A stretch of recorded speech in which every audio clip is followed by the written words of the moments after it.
এই মোরগটা আজকে চলে যাবে শ্রীমঙ্গল মৌলভীবাজার। এক বড় ভাই নিচে, তো আজকে রাতে এটাকে পাঠাই দেবো গাড়িতে। তো পাঠাই দেওয়ার ভিডিওটা আপনাকে দেখাবো। এটা চলে গেছে শ্রীমঙ্গল মৌলভীবাজার, শুধু একটাই মোরগ।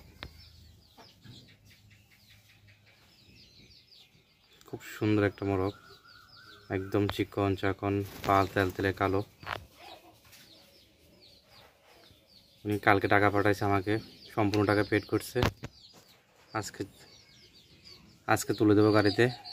আজকে যে গাড়ি থাকে তুলে দেবো, না হলে কালকে তুলে দেবো। সম্পূর্ণ ভিডিওটা আপনাদের পাঠাবো, দেখবেন। দেখুন এই মোরগটা পাকার বাড়ি, কি দেখছেন, কি সুন্দর পাকার বাড়ি।